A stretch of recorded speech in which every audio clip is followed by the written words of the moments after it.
colleges. When you came in, you saw a response card on your seat. Just fill it in this first part of the program. This is what biological information, that inside every cell of every living thing is volumes of biological information that is in the form of DNA, which spells out the precise assembly instructions for the proteins out of which the organism is made. Now, it's interesting that nature can produce patterns and even complexity, but whenever we see information, whether it's in a code, whether it's in painting on a cave wall, whether it's in a book, universally we know there's an intelligence behind it. Now look at consciousness. Materialists can't account for such things as free will and intentionality, but Christians can, because God is an unembodied mind, and it makes sense that we would have finite minds if we're made in God's image. Finally, I looked at the evidence for Jesus, and I personally found extraordinarily compelling evidence that he, first of all, made the claim that he's divine, and then secondly, he backed up that claim by his resurrection from the dead. I used to think that the resurrection was a mere legend, but there are multiple independent early reports of the death of Jesus Christ, his empty tomb, and his post-mortem appearances. In fact, we have a report in the form of a creed of the early church on the resurrection of Jesus, mentioning specific eyewitnesses, including skeptics, that has been dated back by scholars from a wide range of theological belief, including atheists, to as early as 48 months after the crucifixion of Jesus, and therefore the beliefs that make up that report go back even earlier, virtually to the cross itself. So there's not enough time for legend to have developed. I spent 2 years, I said, investigating this. I finally came to the point where I realized that to maintain my atheism, I would have to believe that nothing produces everything, that non-life produces life, that randomness produces fine-tuning, that chaos produces information, that unconsciousness produces consciousness, and that non-reason produces reason. And frankly, I just didn't have enough faith to continue to believe that. To me, the most logical and rational thing that I could do was take a step of faith, not against the evidence, but in the same direction the evidence is pointing, which is a logical thing that we do every day in various ways, and put my faith in Jesus Christ. How has that made a difference? It's made all the difference in the world. Many of us could talk personally about the difference that Jesus made in our life. We'll probably talk about the impact of Christianity as a panel on the world. I will say personally that to me the idea that Christianity poisons everything is simply not true. And it's something I can personally testify in that the way in Jesus that Jesus has influenced my life has been positive, has been good, especially knowing that I have confidence that I will spend eternity with him. Okay, thank you.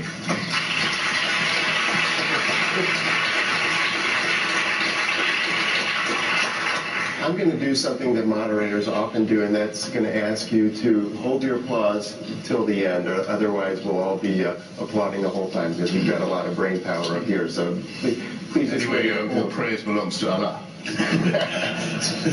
Okay, Christopher, you're next. Oh, good God. I'm not ready. Very well. My first duty, actually it's not a duty at all, it's a pleasure, is to say that when I asked my publishers when I began this little book, please to arrange that I not just do the New York type book tour, but to go to the places where Christians were and ask them if they would be kind enough to debate with me. Was one of the happiest decisions I ever made. I've been very impressed ever since by the warmth and the generosity and I won't say the tolerance because that would be patronising, but the right spirit in which my challenge was greeted, most particularly and most early by Pastor Wilson, with whose co-authored work you will find fine bookstores are equipped everywhere, including here today. All right. Now, there was another bestseller just before the First World War. Some of you may even have heard of it. It was a sensational bestseller in the English-speaking world. It was called When It Was Dark, and the author was a man called Guy Thorne.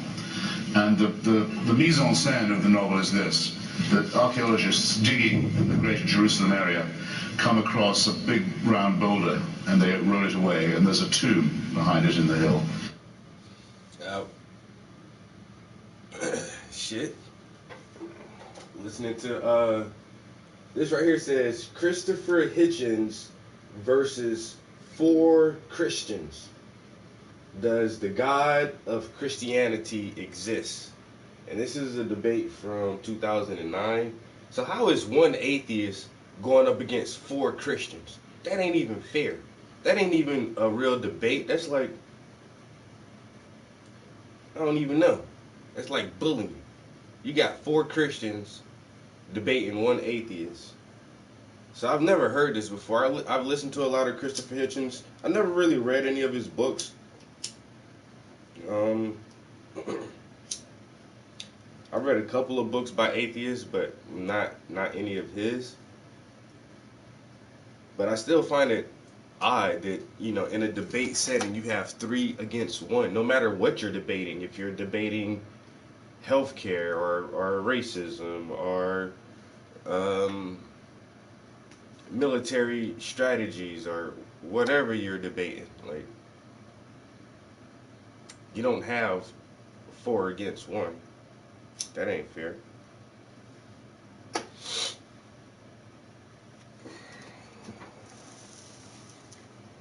Working on a new painting.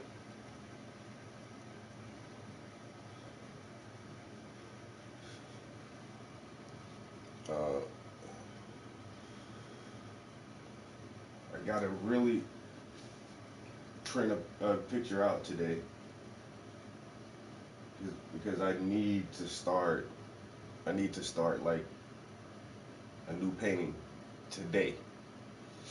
This is the only painting I have that I'm working on now because I've finished everything else in here, so I'm this piece. And with the abstract aspect of this piece, it's not going to take a long time. That's what kills me about some abstract art. Like, you can do abstract art in very little time, and then people want to charge you like millions of dollars for that shit. Like, this background is dynamic. It has motion and it has movement in it. And so it's dynamic and it's eye catching, but it's not really time consuming to construct the abstract portion of this painting. So like I say, that's not going to take a long time.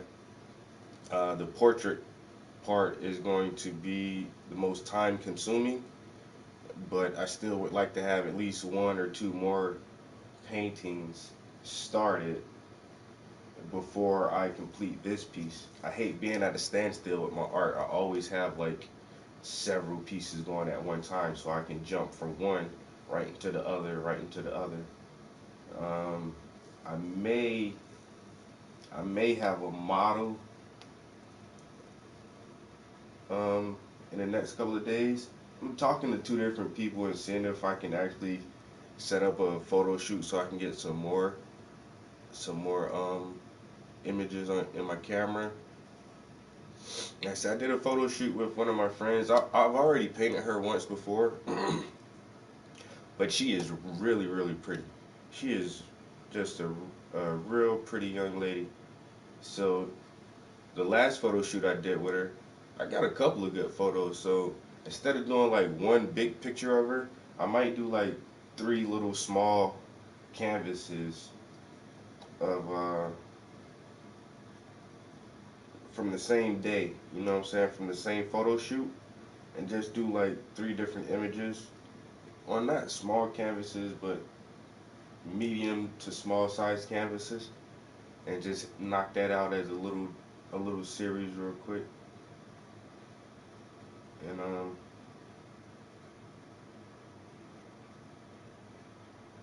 then after that, I have 1 more piece that I want to put into this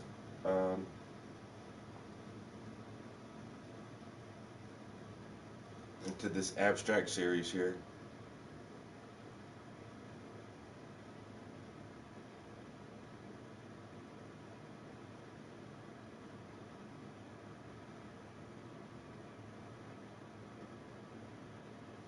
I haven't talked to him, but I followed him on Instagram. I don't know if he followed me back though, or if he accepted request because you know some people have their pages are private, but his I don't think his art page was private though.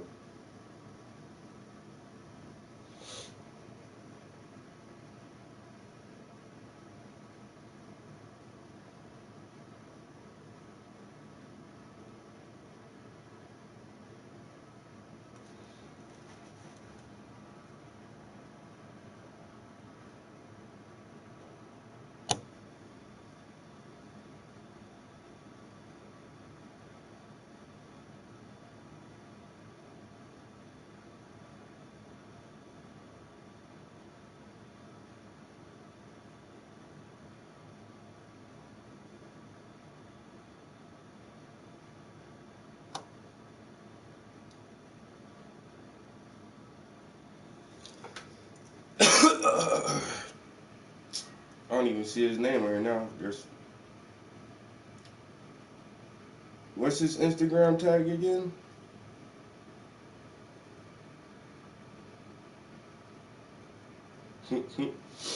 But what's his Instagram name? Cause I type in his real name and like there's a million Randall Puckets up here.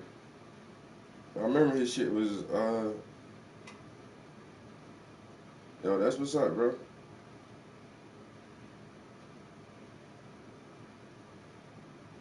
That's not him. That's not him.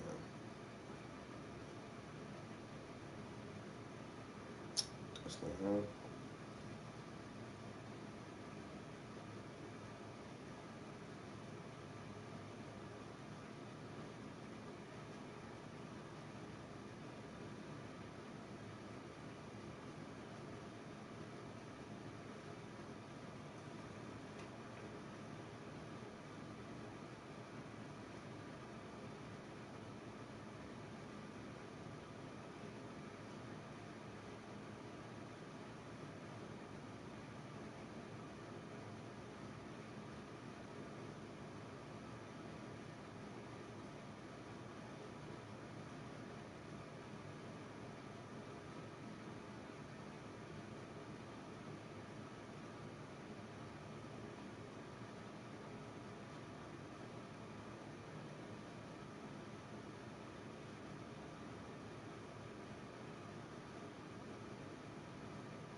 Yeah, I follow his page.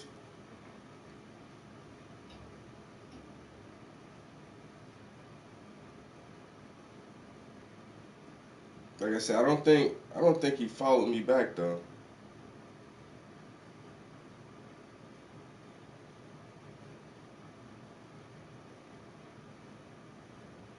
Oh, he did. He followed me back, yeah.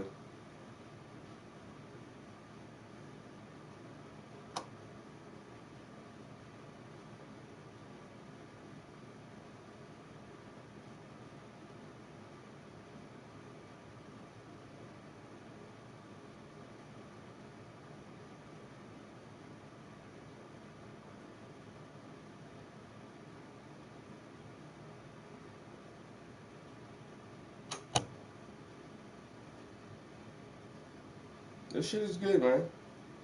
This shit is good.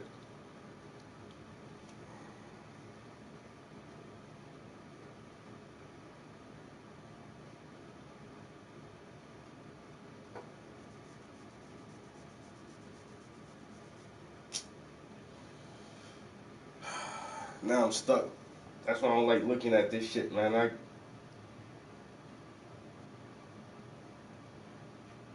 get stuck doing this shit.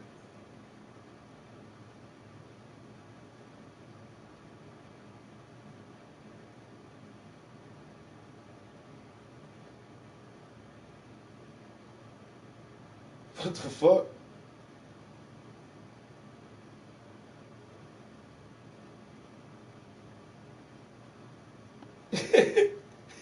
I'm done, yo. Let me get the fuck off of this shit, man. Yeah, see, he be doing all the fucking the bikes and shit, and then like the last stuff he posted, he must be working at like a paint shop too, cause he got a big ass big rig, like a tractor trailer, motherfucker in there putting a nice ass paint job on the fucking big rig.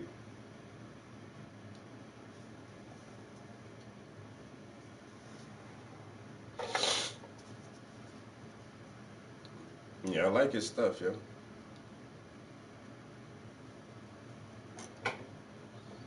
And my hands are dry as shit.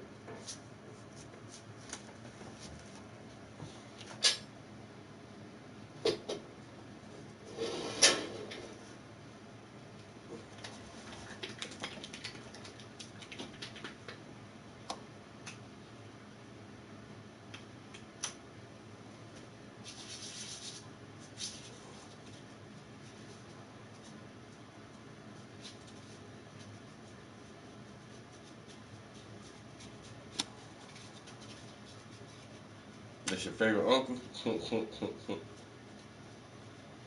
That's what's up. Man, he look young as hell. How old are you? If that's your uncle, if that's your mom's brother or your dad's brother?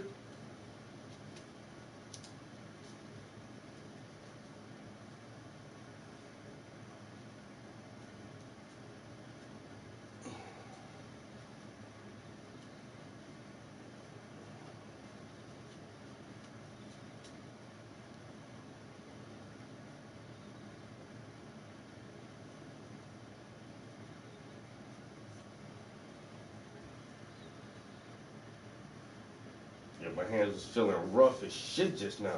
And then there's some crappy ass lotion too, man. I gotta get some better lotion.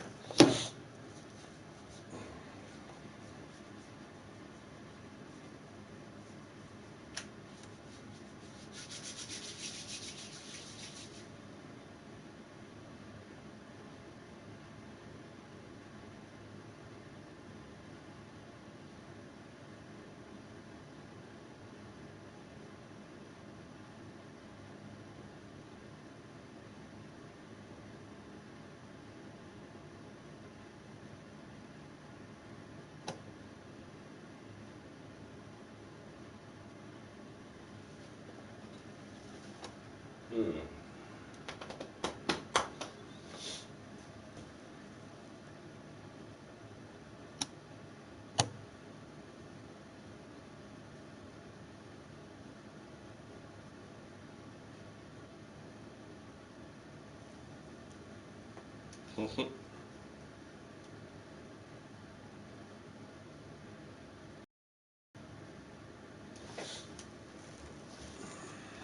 Had the flyest fucking t-shirt.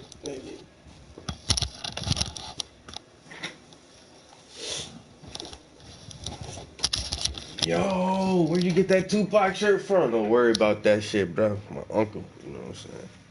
This is original, one of a kind. You just can't go buy this. You can't go buy this shirt nowhere. I had this shit made, son. I had one friend like that, like, when we was in high school, he had a lot of clothes made, yo. Like, he was a weird type dresser.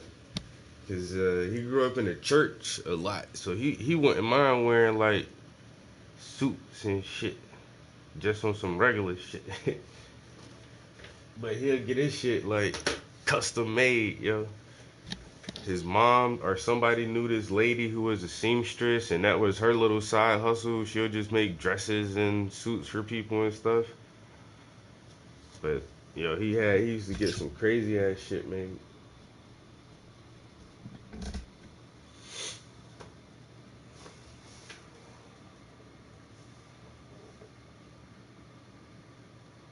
And on the slab of the tomb is the really quite well preserved cadaver of someone who has been badly scourged with a horrible whip, who's had nails nails driven through his hands and his feet, who has a terrible wound in his side, and who has a crown of thorns pressed down very hard on what's left of his scalp.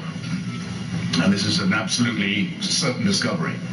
Or so it is reported on the wires of the London Times, which first prints it, and then the story spreads around the world. And as the story spreads, darkness descends. People cease to care for their wives or their children. To coin a phrase from, I think, Lady Bracknell, they start doing it in the street and frightening the horses. They borrow and they don't return the money. They take money. They help themselves. There are no standards left. It's all over. Until it's revealed that this was a cruel hoax and imposture, probably a Jewish one. And the normality can be resumed. People are okay to behave well because the resurrection has not been disproved. Now, I submit to you, ladies and gentlemen, that it's puerile to think that way, and servile too. That if it could be shown, as I cannot in fact, that the story is entirely, not just partially, but entirely legendary and mythical, I believe I could get quite close to doing that. I do not believe that any one of you would start behaving worse. I don't know you, but I love you as if you were my brothers and my sisters, as I am quite entitled to do without being in communion with you.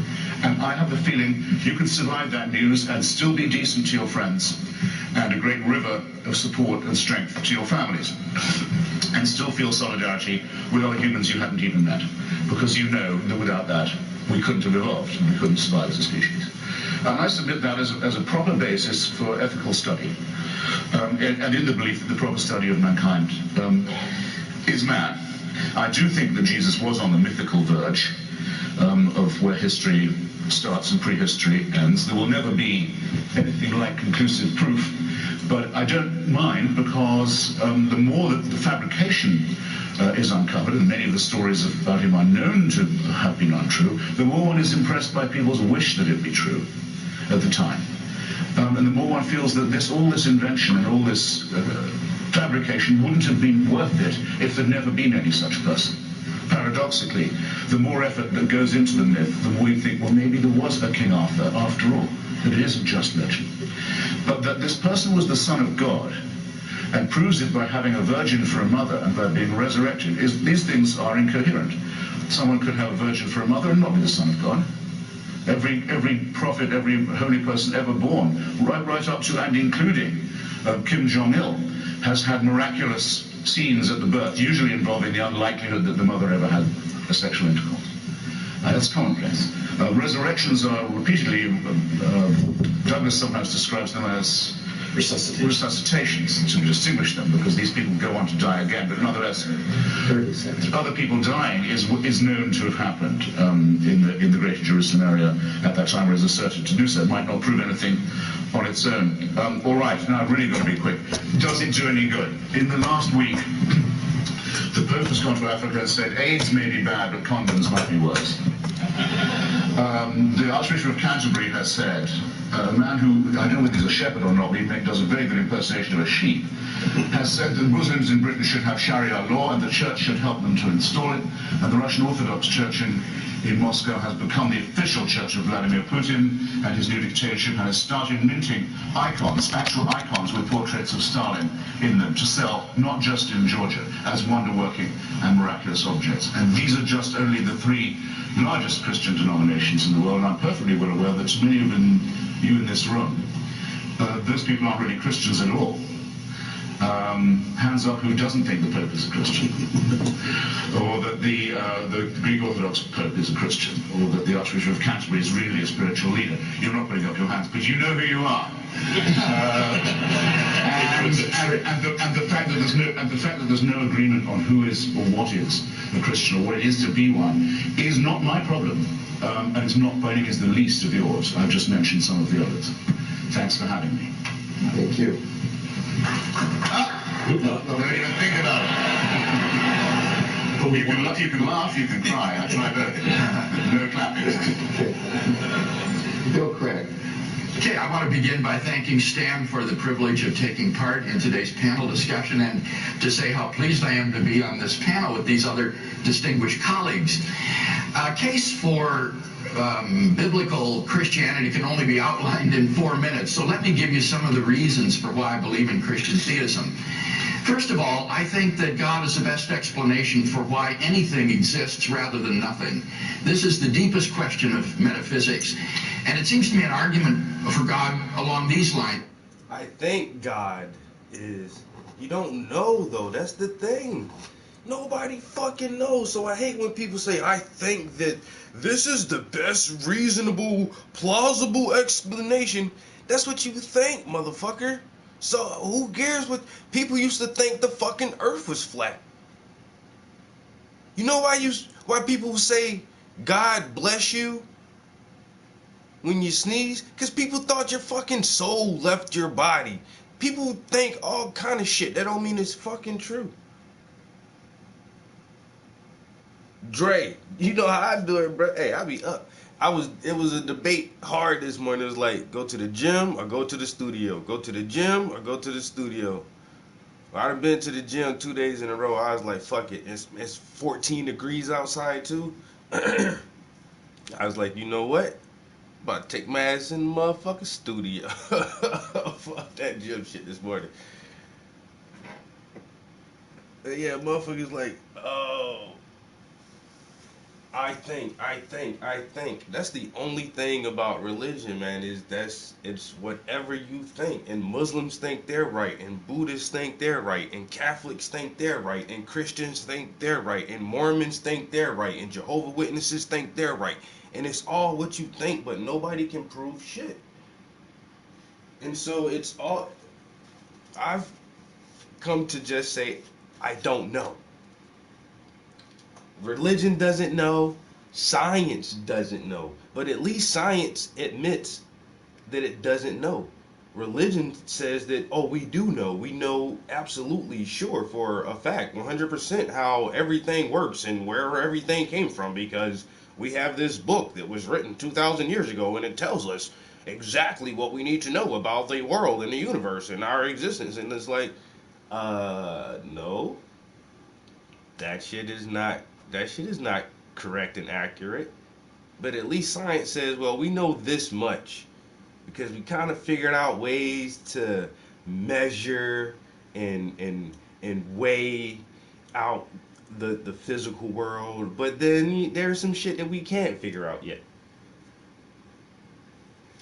And that's why when these motherfuckers say, oh, I think my religion. You in this room, those people aren't really Christians at all. Hands up who doesn't think the Pope is a Christian, or that the Greek Orthodox Pope is a Christian, or that the Archbishop of Canterbury is really a spiritual leader. You're not putting up your hands, but you know who you are. And the fact that there's no agreement on who is or what is a Christian or what it is to be one is not my problem, and it's not by any means the least of yours. I've just mentioned some of the others. Thanks for having me. Thank you. Don't even think about it. You can laugh, you can cry. I try both. No clapping. Bill Craig. Okay, I want to begin by thanking Stan for the privilege of taking part in today's panel discussion and to say how pleased I am to be on this panel with these other distinguished colleagues. A case for biblical Christianity can only be outlined in 4 minutes, so let me give you some of the reasons for why I believe in Christian theism. First of all, I think that God is the best explanation for why anything exists rather than nothing. This is the deepest question of metaphysics.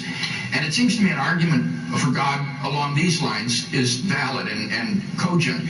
Whatever whatever exists has an explanation of its existence, either in the necessity of its own nature or else in an external cause. If the universe has an explanation of its existence, that explanation is God.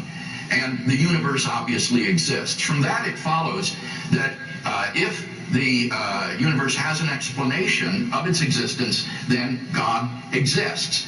And since that first premise requires that, I think this is a good argument for God's existence that one could defend in more detail. Lee has also outlined another argument for God's existence based on the beginning of the universe, that whatever begins to exist has a cause. Philosophical and scientific evidence shows the universe began to exist, from which it follows there is a transcendent cause of the universe beyond space and time, which brought the universe into being from nothing. Lee also mentioned the third argument that I would appeal to, the argument based on the fine-tuning of the universe. The fine-tuning of the universe for intelligent life is due to either physical necessity, chance, or design. And I think it's plausible and improbable that it's due to either physical necessity or sheer chance, from which it follows that it's due to design. A fourth argument would be a moral argument that would run like this. If God does not exist, then objective moral values and duties do not exist. And by objective values, I mean values and duties which are obligatory and binding independently of whether anybody believes them or not. I would argue these Christian arguments are so weak, yo. They're so weak. So he's saying that without God, you wouldn't have morals. But once again, my biggest argument against that is, what about pre-religion? You motherfuckers think like the belief in God has always been here.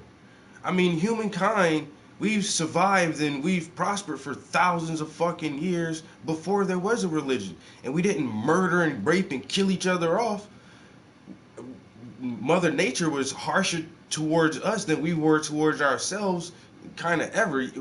When we learned metallurgy and smelting and iron casting, yeah, we've had, hundreds and thousands of bloody battles for motherfuckers trying to conquer other lands and shit. But even within our own tribal dynamic, there is morals and values, and you don't need any religion for that. And then he goes on to like, the causality and this and that. Like, once again, dude, the God of the Bible is so ridiculous. Like, you try to take all this scientific data, research, theories, and hypotheses, and then translate it through a religious context and say, oh, because God did it. It's not because God did it. And things are the way they are because that's the way they are. And when you look at how much they personified the God of the Bible, most Christians would have to deny portions of the Bible just so that they can believe it, because the Bible has. That's why most Baptists and Presbyterians, all these motherfuckers hate the Old Testament, because that shit is crazy. The Old Testament crazy as fuck. But that's where you get your 10 Commandments and everything else from. But you have to like say, oh well, God created the new covenant and changed things, and he gave us Jesus. Why did he have to give you Jesus? If he's perfect and his rule and his order is perfect, why did he have to create a new covenant and give you a New Testament and give you a human sacrifice for your fucking sins? And none of this shit makes sense. But then you want me to believe that this character in this Bible is the same character that was the prime mover to set the cosmos in effect. That shit don't add up.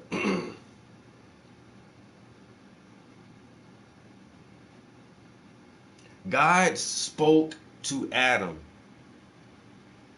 and that's how they know the rules, right? But that was pre 10 Commandments, right?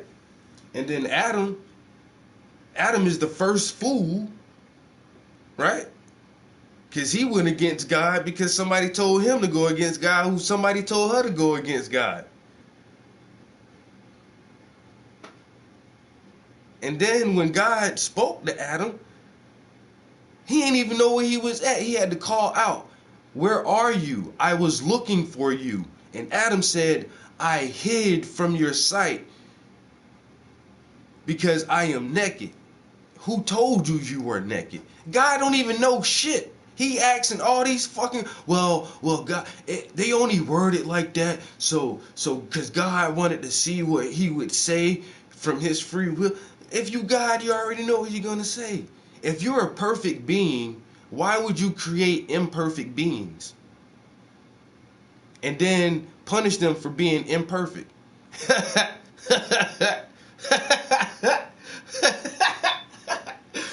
That's like vagrancy laws after slavery. You know what I'm saying? I'm gonna punish you because you homeless, but I'm the reason you don't have a home. You a vagrant. You're going to jail. Hey, get the fuck out of here. It don't make no sense. Logically, it doesn't make sense. Logically.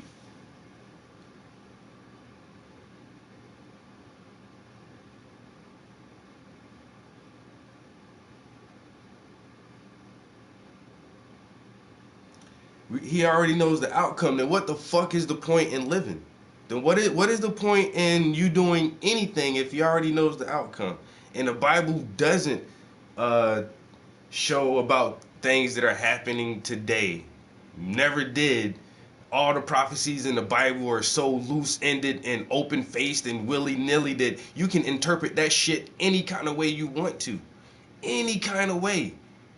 There is no real specific dates, names, figures, anything in the Bible. Oh, a kingdom will rise and a kingdom will fall, and there will be 7 heads and 1 head is of iron. That shit don't. None of that shit don't. What the fuck does that say about today? And sister will go against sister and brother against brother for a grain of rice. Man, this was written by a group of people who lived only off the foundations of agriculture and sheep herding. So everything they wrote about was pertaining to their existence at that very time. Even the Sermon on the Mount, Jesus said, the revelation the rapture will happen in your lifetime. As he was talking to the people there, supposedly, you shall not pass before this comes. So what, these motherfuckers still living? The people in the Bible still living, waiting on that shit with Jesus too? None of that shit don't make no sense, man. The Bible prophecies, all them shit is weird and they fake and they don't add up.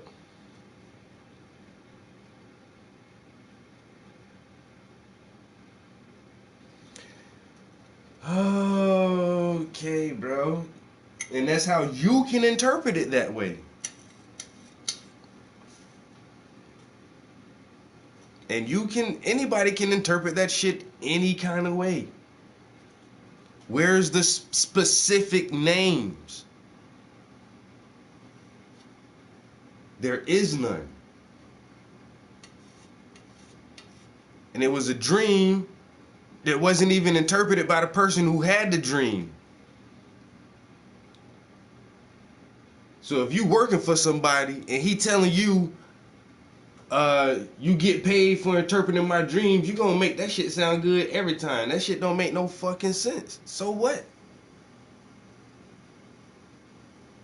Motherfucking, there been thousands of predictions made by all kind of people. And some of them shits, Edgar Casey predicted fucking 9/11.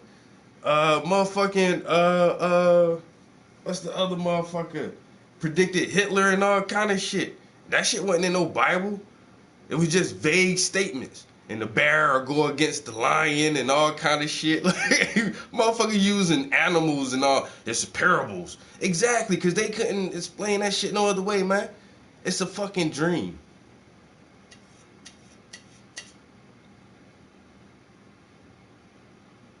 I have to believe in the Bible because it explains things that are going on today. It really doesn't. It really doesn't, bro. read Revelations again, and it's the rantings of a madman that barely made it into the Bible. And that's the history what people refuse to research. that the book of Revelations barely made it into the Bible. That shit was almost X'd out because it sounds so fucking weird and creepy. And it makes no sense. And Jesus had hair of wool and feet of bronze, like out of a furnace. People people say, oh, he's black because he had feet like bronze. But you know what bronze look like when it's in a furnace? It glows red, and it says his eyes are red like fire. People don't. That's why I'm gonna do a painting of the fucking Revelation Jesus and paint that shit exactly how they describe it, and the motherfucker's gonna look like some crazy ass demon. Oh, he's a black guy because he had nappy hair and brown skin. That shit don't say that. That motherfucker said feet like bronze out of a furnace, and his eyes were red like fire. That shit is fucking crazy. That description is crazy, but people don't want to read all the words around it. Just, oh, he's black. Jesus more than likely didn't even exist. You gotta read the book, man. Read that shit, yo. Church is a book club for people who haven't read the book. Stop going to church and read your Bible. Read that shit. Don't let the preacher read it to you. Verse by verse. You know, take you 10, 20 years. And he keep going back over the same verses every couple years. Like, nah. Go ahead and take a week or two. Sit down and read the book for yourself. And after you read the Bible, then come talk to me and tell me if you still believe that shit or not. Because you gonna get to some parts of that shit where it's just like, what the fuck? They really want me to believe that this actually happened in reality.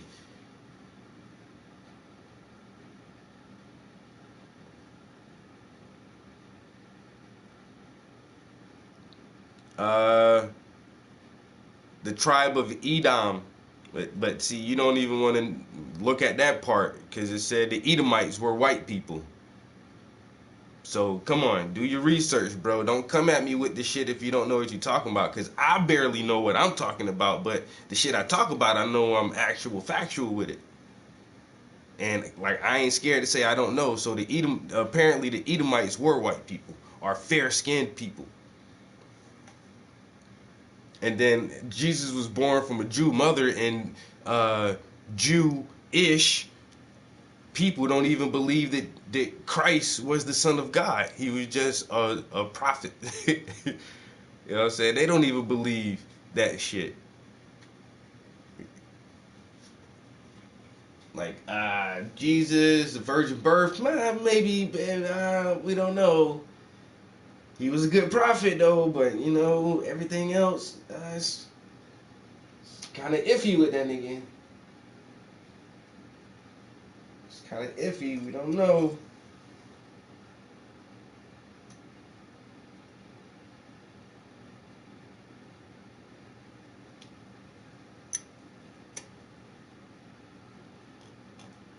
Come on, man. It's Sunday Fun Day.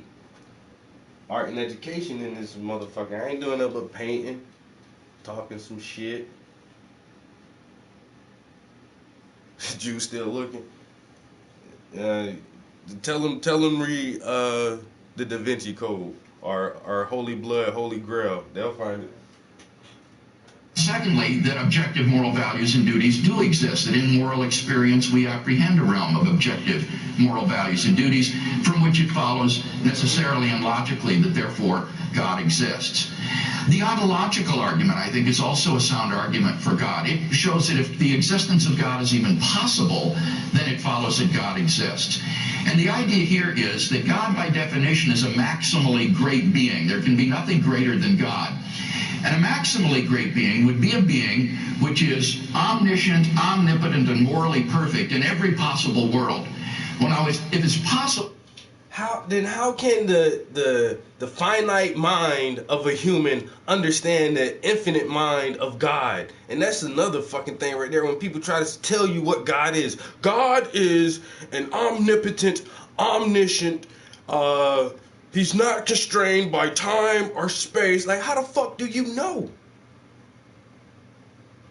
How can you describe to me the mind of God when you're no more God-like than I am? There is a being like that. It follows that there is a possible world in which a maximally great being exists. But if a maximally great being exists in any possible world, it exists in all of them, including the actual world. Therefore, it follows that God exists. So if God's existence is even possible, it follows that God exists. The atheist would have to not merely deny that God exists, but that it's even possible for God to exist. I would also then argue, as Lee did, on the basis of Jesus' radical personal claims and his resurrection from the dead, that Jesus is the revelation of the creator God of the universe that is apprehended through the arguments of natural theology, that the best explanation of the facts of the empty tomb, the post-mortem appearances, and the origin of the disciples' belief in Jesus' resurrection is that God raised Jesus from the dead, and that therefore it follows that the God revealed by Jesus of Nazareth exists. And finally, I would say that God can be known immediately through personal experience.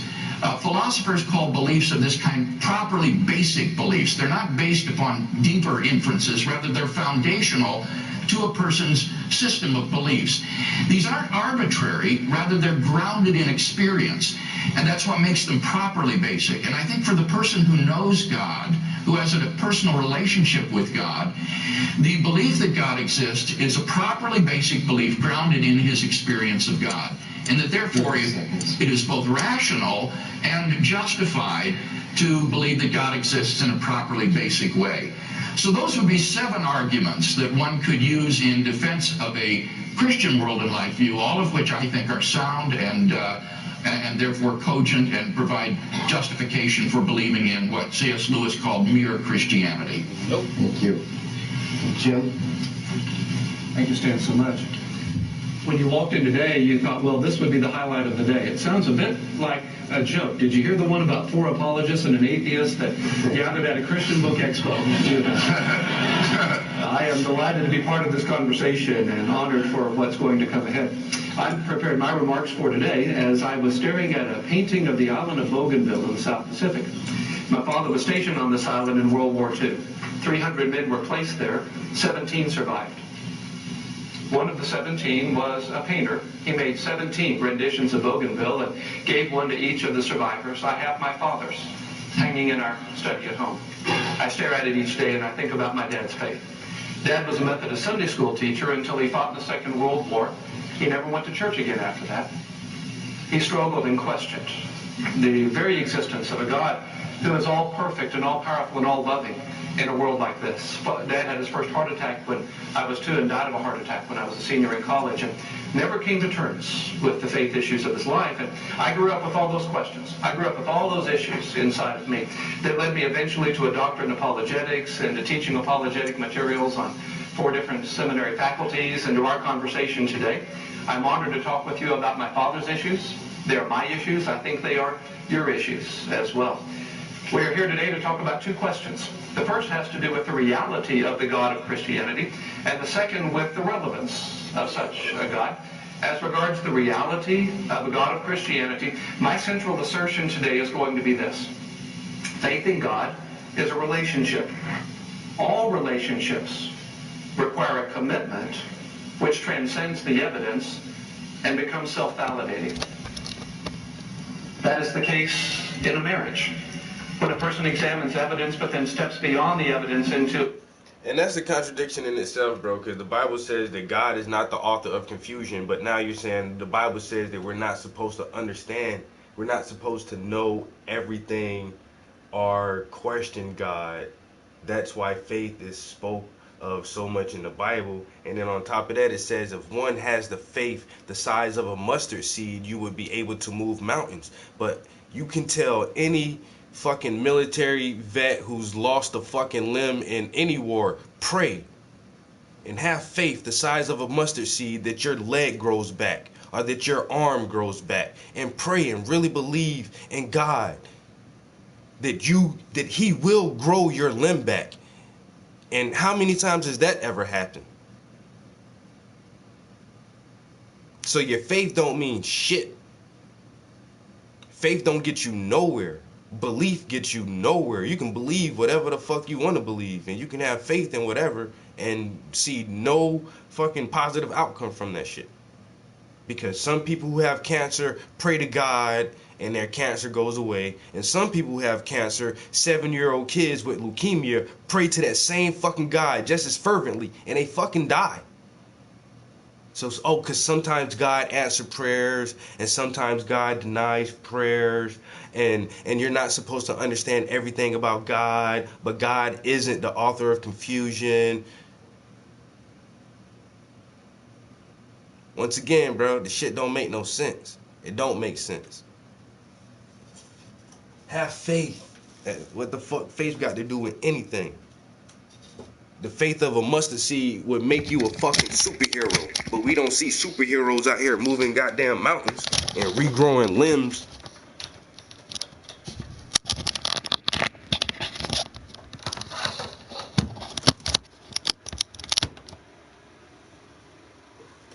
We as humans are automatically questioning everything anyway. Even if we can't see or touch it, and especially when we can see and touch it. Because motherfuckers talk about quarks and fucking photons. We can't see and touch that shit. Black holes and all kind of stuff. You know what I'm saying? But we still can ponder and hypothesize and try to figure it out. But once again, religion just says, oh, you don't have to ask any more questions. I mean, you have questions, but we already have the ultimate answer. So all your little questions, just stop asking those questions, because the ultimate answer is God.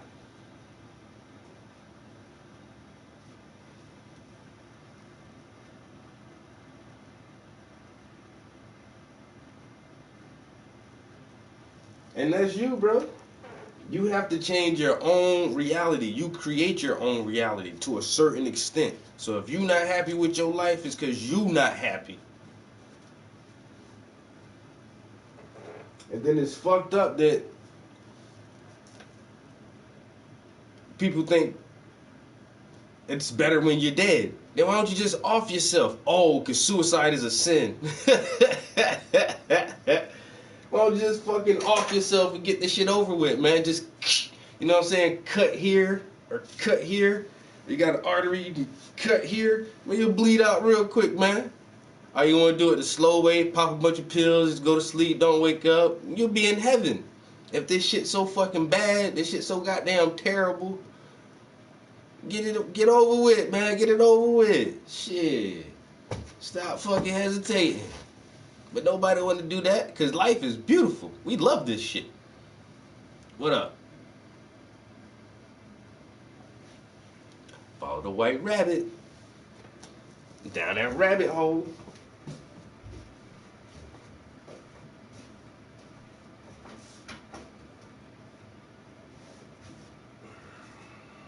I like pulling out my big ass old Bible. Holy Scriptures.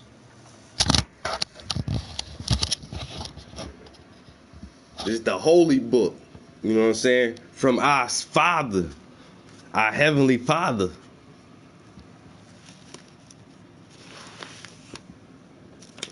And this is just one quick example of how you all have been deceived.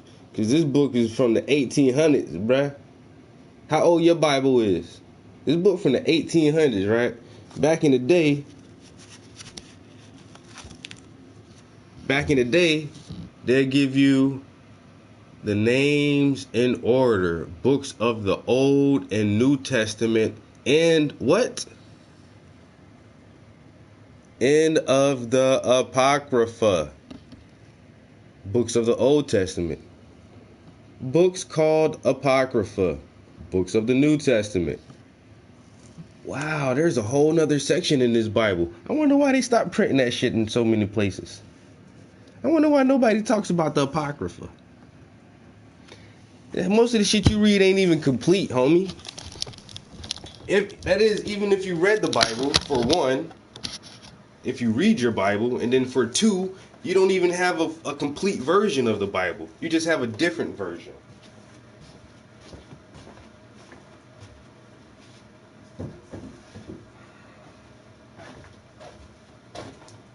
That Bible has the Apocrypha, the Concordance, the Hebrew dictionary. Like, it's one of the most complete books.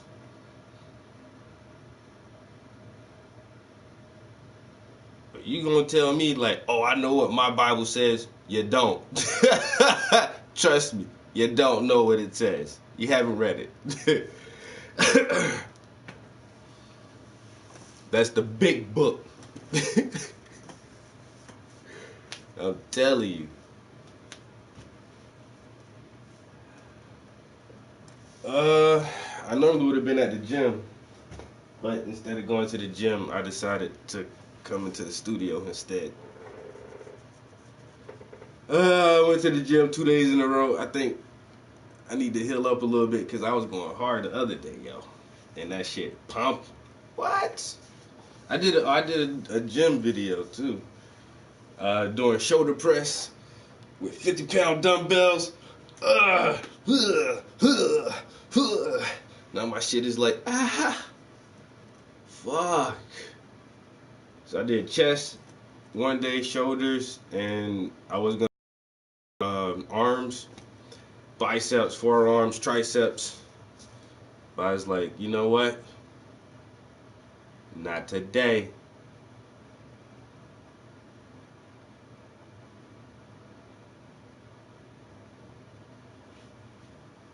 Does God go to the gym? I don't know. Can God create an object so heavy that he can't lift it?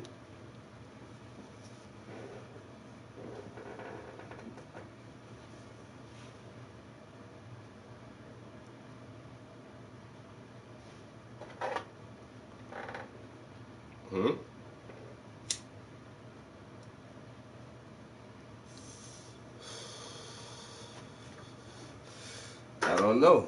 Does God go to the gym? Yesterday, motherfucker asked me, does God vape? I said, I don't know if God vapes. He might. God might be made out of vape. He just smoke himself. Then he's like, does Jesus vape? Of course Jesus vape. That motherfucker live in the desert. You know them desert motherfuckers was getting the magic mushrooms and that manna. All kind of shit, bro. You know what I'm saying? Vape that shit. The heavenly bread.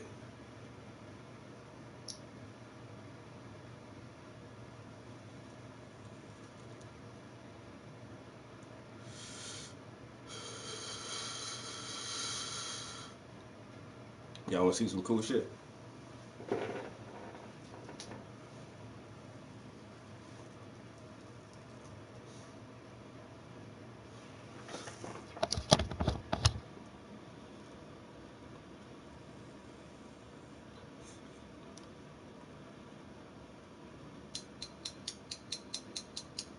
Yo, this is actually a glass filter, yo.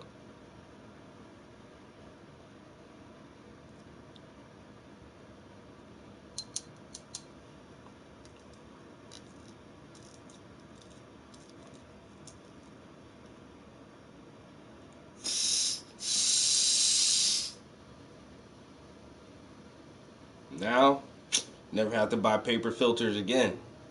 Just keep the same fucking filter.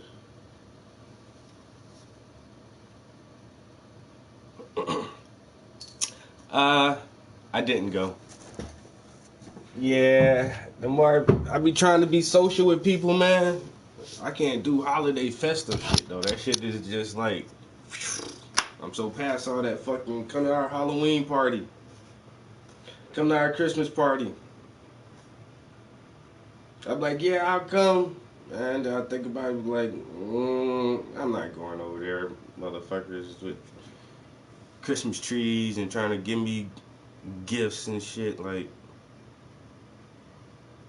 man, I have a summertime pool party, just a little get together for whatever, some barbecues or something. I'll do that shit. But don't ask me to hang out with you on some special day of the year, because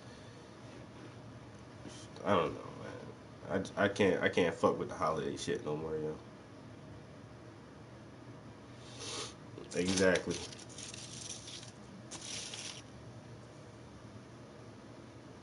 Of course.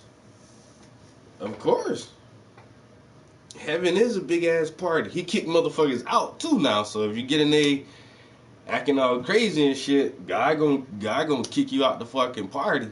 You know what I'm saying? He, last time he kicked motherfuckers out, he flooded the whole planet. He wasn't playing, yo. Pissed his ass off. What the fuck y'all doing? Y'all fucking shit up. Man, 40 days, 40 nights of rain. Fuck that shit. Every living thing wiped off the face of the earth. So the party be fun, but don't fuck it up for everybody. You know what I'm saying? Shit.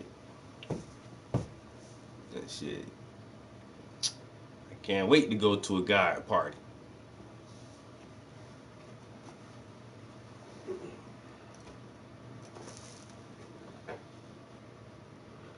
They say he throw the best parties.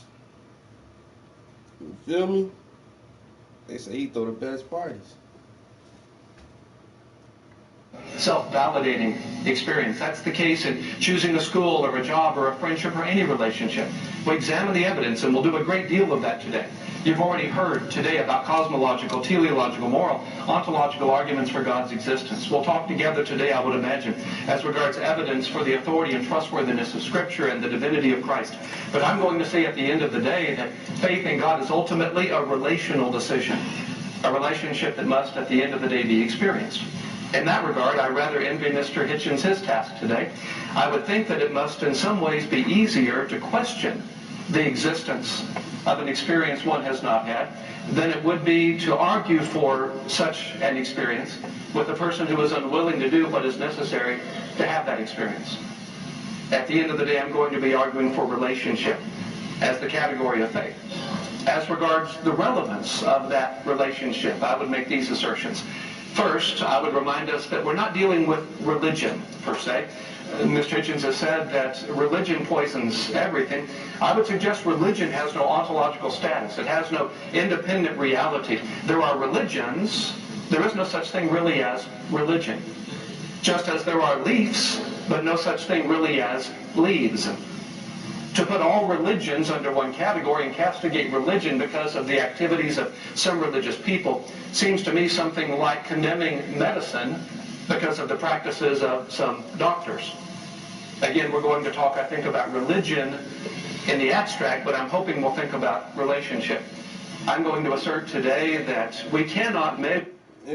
But how can you understand that religions and religion aren't the same thing? It's like there is no one religion.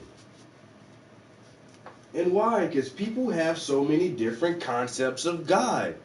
And so then you automatically have to think, how do I know that my holy book is right? Because people believed in Zeus and Odin for thousands of years. Hermes and Hercules and fucking Venus and Saturn. Oh, and that's where we still even use those fucking names today. Named our planets after fucking, well, the planets were named because they thought they were the gods. And even the days of the week are pagan god worship.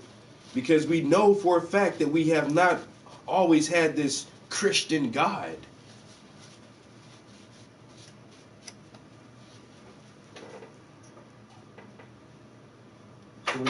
When you think about Aphrodite, the goddess of love, and then we still use words like aphrodisiac, and even the black woman's hairstyle is the afro. So we understand that this God concept is older than the Bible God.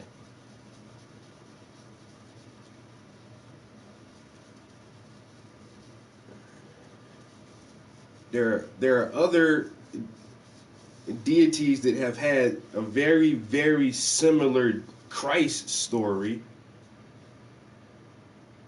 It's like, okay, I've heard this somewhere before. Like, no, no, no, no, no, no. This is the real one. This is the real story. But yeah, but I've heard this somewhere else before. Like, no, no, don't listen to that. They're making things up. But it sounds like the same story.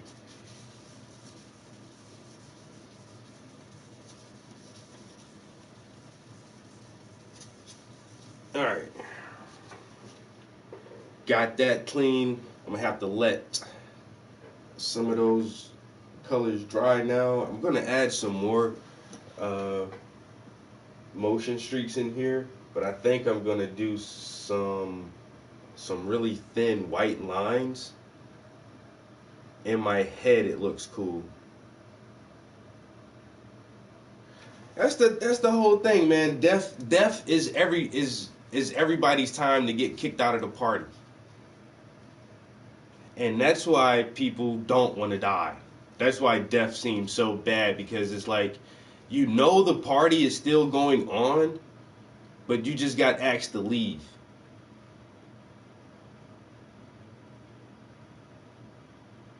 And it's a big, great party. I mean, we can breathe and eat and talk. And then one day God is like, all right, you gotta go. Go where? Nowhere. But you can't stay here at the party. Fuck. Ah! You know what happens when you die? The same thing that was happened before you were born. Do you remember anything about before you were born? Do you know what it felt like before you were born? That's what it's going to be like when you're dead. Exactly the same thing. It's exactly the same thing, bro.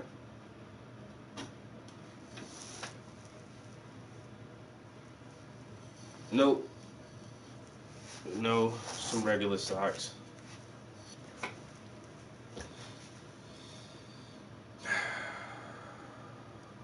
Yeah.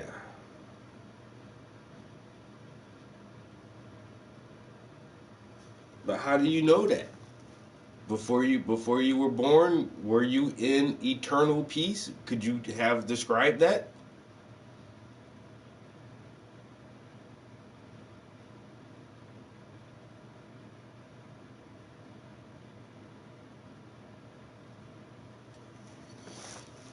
That's how I like to think about it. I mean, that's the only, because we can't know. You don't know. So what else do we know for a fact we don't know? And that's, what was it like before you existed? That's what it's going to be like when you don't exist again.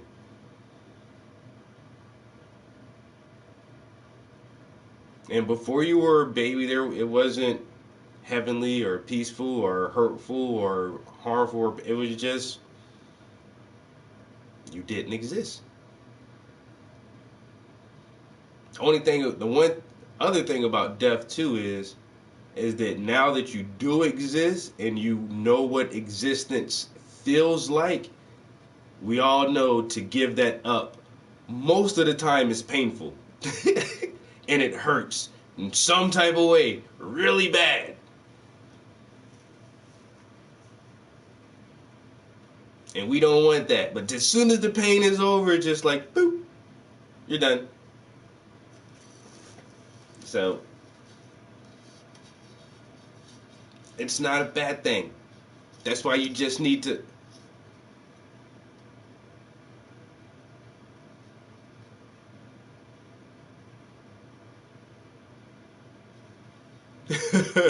Damn. But damn,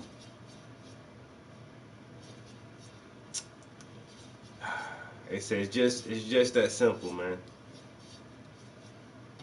So the best thing to do is try to leave as many good memories with other people as possible. That's it. That's all you can do. Leave some shit behind. Make this shit good. Like, cause you ain't gonna be here forever. You know? And the worst thing about it is, you don't know when you're gonna get your checkout ticket. The party's over, like, dude, I just got here. Like, we know. But you gotta go. Like, but I'm just getting into, hey, I don't give a fuck. You gotta go. Bye. Now, leave. He was 21 years old. She was 18. 7. An infant. But that's God, though, because God takes babies. Stillborn. What the fuck was that? You put a soul down here. Up. You take it right back. Like, what was the whole point?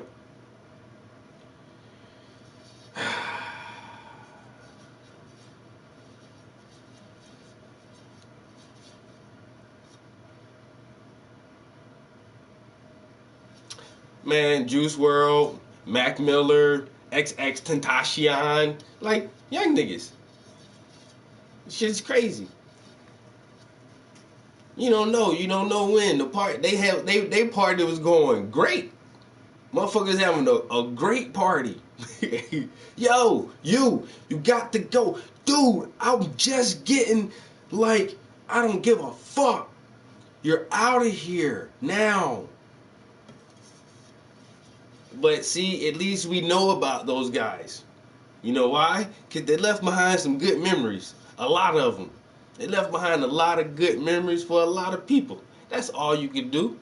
You know what I'm saying? These motherfuckers were able to do that shit in less than 10 years. Cause he was what? 20-something? Man, they had but 20 years to motherfucking leave behind all them good memories. Like my homie Tupac. Tupac was 26 years old. But look what he did in just 26 years. And he had to be a baby and a kid for a little while. You got to take them years off, like, damn, nigga.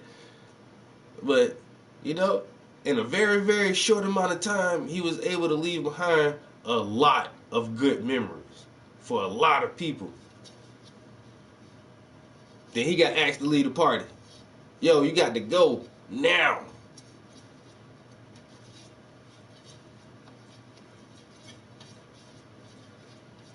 So when it's my time to go, I just hope I left behind a bunch of good memories. I'm gonna leave behind a hell of a lot of art. I know that shit. This shit gonna be everywhere. In 50 years, in 60 years, 100 years, if people take care of this shit, man, they'll still be talking about me. But I might be like a Da Vinci, talk about me 500 years from now. You know the motherfucker Da Vinci was painting 500 years ago. 500 years. And we still talk about this motherfucker to this day. You know why? It does behind some pretty damn good memories. Like, I remember he did that Mona. You know what? I don't have to remember. I can go look at this shit. Look, it's the Mona Lisa. Brilliant. Masterpiece is what they call it.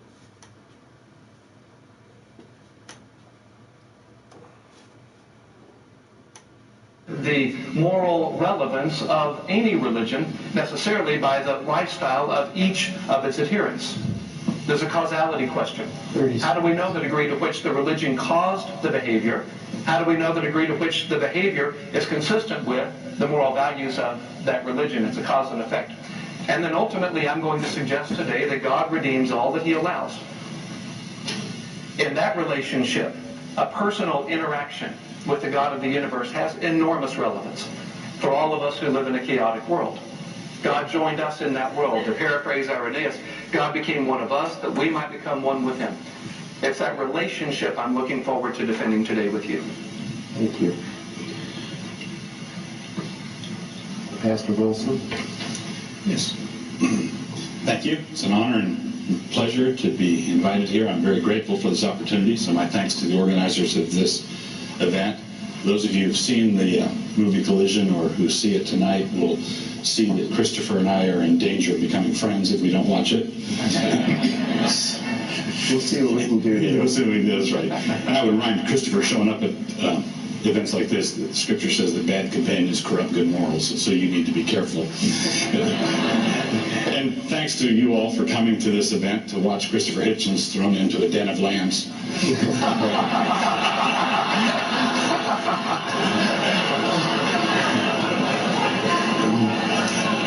So, what I'd like to do is, I'd like to address my comments at perhaps a different level. I'm in obvious sympathy with what my fellow Christians here have said and familiar with the arguments and appreciate them. But I'd like to speak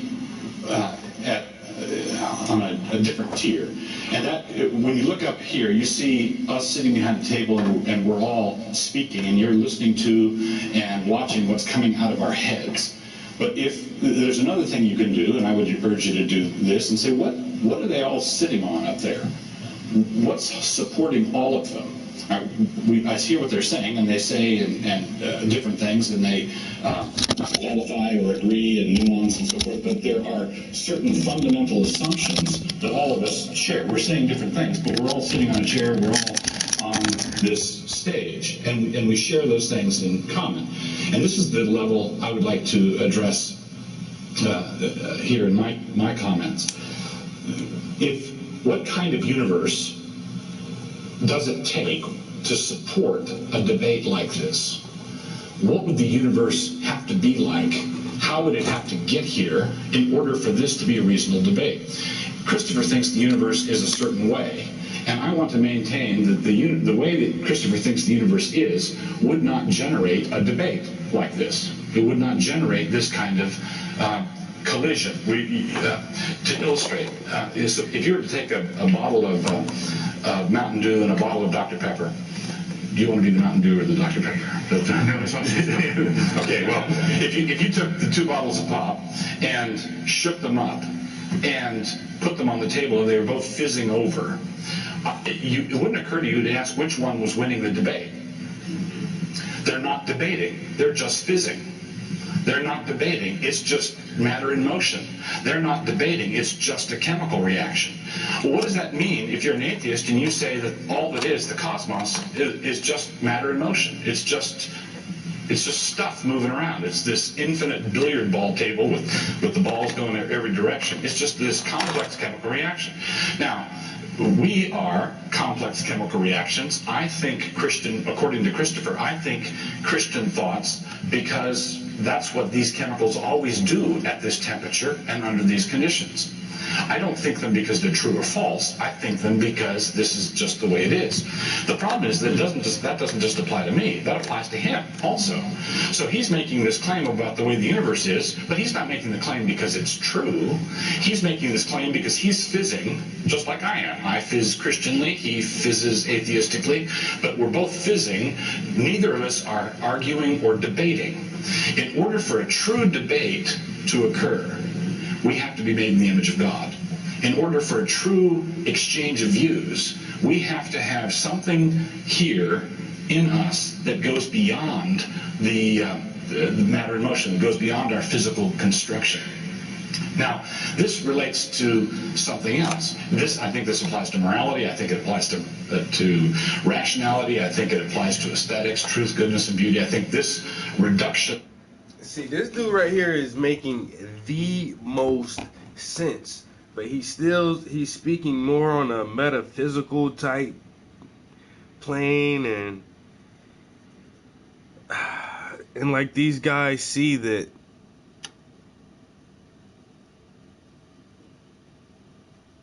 the God of the Bible, the Christian God, doesn't add up. Now, if you want to say that, like his analogy of two different types of soda pop that somebody shakes up and just fizz. We're the same, but somehow we're different still, and we think differently. And that's the workings of the consciousness. And And that's the part that we still can't understand, is our consciousness, and how the dynamics of our consciousness work, and why it leads some people to, we all question where we come from. But then utilizing these old stories as definitive answers, it's just like, no, it's not. Not the way that it's told in the book, at least. And then to assume that you can know the mind of God well enough that you understand it, you're not going to understand it. Like, there's just so many circular arguments when it comes to this stuff.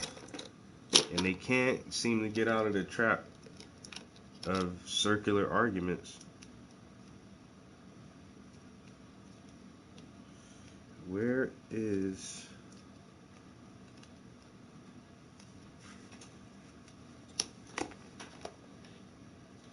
I'm proposing is something that makes it impossible for an atheist to mount a case against the Christian faith.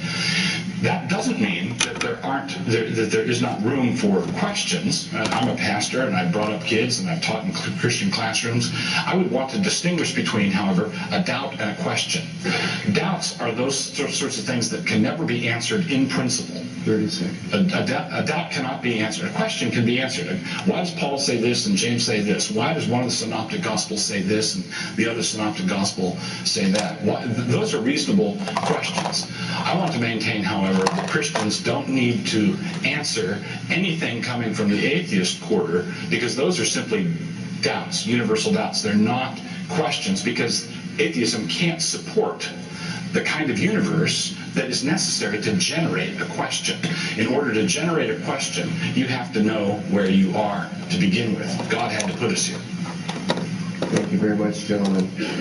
As moderator, I'm going to take the opportunity to do just a bit of fizzing on my own. And I was at the movie last night, which I found very interesting and informative. And as I got out of there, it just got me to thinking. And I'd like to tell you just a little story, because this question is going to be directed to you, Christopher. Before I came on this business trip to lead these panel discussions, I was in a hurry to get my bag at my office and got a call that the car was sitting outside. And so I hurriedly went to grab my bag. And I threw myself off balance in that moment and ended up on the floor. I have a case of moderate cerebral palsy that I was born with, and it's part of my life. I got up. I'm hoping that no one saw me. I don't think they did, but it's happened before, and it will happen again. In fact, there's no guarantee that I won't fall off this stage at some point. So you may want to be ready to catch me. I found the intellectual discussion exemplified in the movie and the books. I've read your book. It's very helpful. I love these arguments. I get into this stuff. But I'm wondering, Christopher, it seems to me that your philosophy of anti-theism is a philosophy for the strong. It's a philosophy for the intelligent. It's a philosophy for the well-connected. And my experience of Christianity is that Christianity, I do believe it's true. I understand a lot of these arguments that have been put forward here. But Christianity has something to say for people who are not strong, who are not intelligent, for people who fall down. Christianity gives people a reason for dignity, human dignity. We're all created in God's image. It gives us a reason for dignity because Jesus took on our suffering and our frailties and our sin. And it also gives us a reason for hope because he conquered death. He conquered the things that hold us down. And I know that as a believer that at some point in the future, I will receive a a resurrection body, and these limitations that I've had to deal with for whatever reason God has will one day be taken away from me. And I guess my question for you, Christopher, is, regardless of the truth or falsity of my beliefs, I would like to know what your anti-theism has to offer in the way of dignity or hope for those who are not as intelligent as you, who are not as strong as you, who are not as well connected. What hope can you and your philosophy give to people like me and, frankly, people who are much worse off than I am? Very well, thank you for the question, and if I may say so, for the way in which you asked it.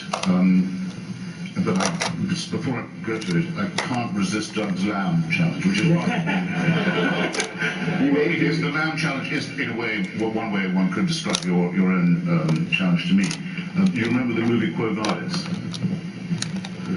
Well, you know what I'm talking about. The end of the Roman Empire, the persecution of the Christians, the throwing of the believers to the wild beasts in the Colosseum. Family in London takes their little boy to this very exciting movie. He's been begging to see it for a long time. Climactic scene comes. The arena, the Colosseum is there. The appalling scenes. The boy starts to cry unconsolably. He just can't bear it. And they take him out to the lobby and they ply him with ice cream and try and soothe him. He just can't stop weeping. They said, "What's the matter?" "I can't tell you." They said, "What's too awful?" Finally, they gave him a simmer down. They said, "What was so terrible?" And he said, "There was a poor lion that hadn't got a Christian." Now, you accuse me, sir, of being on the lion's side of this argument. Of being, I had no idea how well connected and wealthy and strong I looked. My reply will take, if I may, you'll have to take two forms. First, I don't think that it's true, though it's widely claimed to be true, that Christianity is particularly a religion of the weak, the downtrodden, the lost, the abject, those who have been dealt a bad life in the first place. What does it mean to believe that there is a divinely supervising Father who, not just that there is a creator, but in other words, not a deist belief that there must be a first cause, but a theist belief that there's someone who knows and watches and cares? What does it mean to believe that? I think it has two very disagreeable implications. One is that we are subjected all the time to permanent, unending, round-the-clock surveillance. That begins at least when we're born, some would say before, and doesn't even quit when we die. There's no privacy, there's no freedom, there's nothing you do that isn't watched over. And then you can be convicted of thought crime. You are already guilty because we know you at least were going to think about it. This is an absolute definition of unfreedom. It's what Orwell means when he says that all totalitarianism is essentially theocratic. Is this for the weak? No, it postulates a hideous strength, to borrow a C.S. Lewis term. A horrible, unchallengeable despotism that could never be voted out or overthrown or transcended. And a parody, a horrible parody of the idea of fatherhood. I have 3 children. They don't want me to die. But I'm damn sure I'm not going to see them die. They will be at my funeral. That's my job. This father says, "I'll never get out of the way. You'll be dead and I'll still be here. And I'll sit in judgment on you when you're dead as well. You'll never hear the end of me. You'll never see the back of me." This is a hideous, again, tyrannical parody. And it's not a weak person speaking. It's not the still, small voice of compassion. It's the utter arrogance of absolute power. All right, I hope if I haven't made that plain this time, I won't be able to improve on that as my view as we go. That's what I believe. Now let's take a case of someone who's been dealt a bad hand. What about Fräulein Freisel in Austria, whose father, unwilling to get out of the way, kept her in a dungeon where she didn't see daylight for 24 years and came down most nights to rape and sodomize her, often in front of the children who were the victims of the previous attacks and offences. And it's only purely by accident that Herr Freisel is now in custody. And it's a shame that he's 76, because his life in prison isn't going to feel enough like that to him. I want you to just take a moment, since we're so interested in the downtrodden and the helpless. Imagine how she must have begged him. Imagine how she must have pleaded. Imagine for how long. Imagine how she must have prayed every day, how she must have beseeched heaven. Imagine, for 24 years, and no answer at all, nothing. Imagine how those children must have felt. Imagine what they felt when they saw one of their number, the dead twin, being born away from neglect on top of everything else. Now, you say that's all right that she went through that, because she'll get a better deal in another life. I have to ask you if you can be morally or ethically serious and postulate such a question. No, that had to happen. And heaven did watch it with indifference, because it knows that score will later on be settled. So it was well worth her going through it. She'll have a better time next time. I don't see how you can look anyone in the face, or live with yourself and say anything so hideously, wickedly immoral as that, or even implied. There, that's my answer. Well, I will say just for myself, and then I'll throw it open to the panel, that I have never heard a Christian say anything remotely similar to that. That is a caricature. And excuse me, you just said you'll get a better body having suffered with this one. I hate to put it like this, but it's your own phrasing. She's going to get what in exchange for 24 years of dungeonhood, rape, sodomy, and incest that, according to you, heaven watched, because that was part of heaven's plan too. How you get one? I have to ask you this. How do you know that? What do you know that I don't that allows you to say that heaven does this? Second, how can you possibly say it's moral? She lives in a universe that I believe in which she has justice coming. If she's living in your universe, there's no justice ever. That's the issue. In John Lennon's song, imagine there's no heaven, no hell below us, above us, only sky. Above this poor unfortunate woman. In your world, only sky. In your world, a heaven that says this is okay. And a heaven that says, hold on, justice is coming. Every tear will be wiped dry. Every wrong will be put right. Everything will be straightened out. Trust me, it will be reconciled. It will be put right. So we're in a position. You would have told her that. So we're in a position. I'm a pastor, and I've had to deal with people who have been through some pretty hard providences. And the question that has been raised is the perennial one. People suffer. People do horrendous things to each other. But I'm living in a world where I can condemn it and say, hold on, patience, confidence, faith. It will be put right. You're saying it will never be put right, and that cuts the nerve of being able to say there's anything wrong with it now. And I must interject if I could. My question was... It'll be put right after you're dead. And dignity that your in the afterlife offer to people who are suffering. What you're saying is not an answer to that question. Being an atheist is only to say that one doesn't believe there is a supernatural dimension to the cosmos or to human existence. It doesn't commit you to any one moral or political or ethical or ideological view. It just says, let's suppose, what seems likeliest, there isn't a supernatural intervening power. It does involve, one of the reasons I think it may have a very slight moral edge, however, is that it does involve accepting conclusions that may be unwelcome. Okay? I don't particularly want my own death to be succeeded by annihilation and my return to atoms. It's not what I wish for myself, but I'm not going to say I don't believe it because I don't like it, because that would be babyish, wouldn't it? Nobody argues like that. There's such a thing as evidence as well. If the evidence is that there is a sky full of divinity over Auschwitz, as Douglas believes, then I think it's legitimate to ask, what is that sky thinking when it's looking down on Auschwitz? May we inquire? That's before I ask, how does Doug know this? My sky disapproves. Yes. Your sky doesn't But care. the disapproval doesn't seem to have carried very much weight. Your sky over Auschwitz doesn't care. So the question then arises, why do you care? Well, at least it doesn't watch. No, why do you care? No, at least, excuse me, your sky watches with folded arms. And so And possibly with pleasure. We don't know what it's... How can we know? Who in this room is going to claim to know what God is thinking and feeling? So what is Who do you have the nerve to do this? I bet you don't. what does your sky think? Well, I say there's only sky. Right. We have to be brothers one with another. Why? We have to fight this off. We have to outlearn the precepts of racism. We have to, for our own survival. We have to, for our children's sake, we have quite enough motive, without resort to the supernatural, to say why we think and why we nominate certain things as wicked and inhuman, and know what we mean when we say these things. But your sky looks at Auschwitz and says, I wonder how it's going on today. That raises at least the possibility that the sky likes what it sees. You can't know that they're not enjoying it. So God gave us a book. Hey, why don't you go downstairs and do it to her again? We'll watch that. Would you watch that?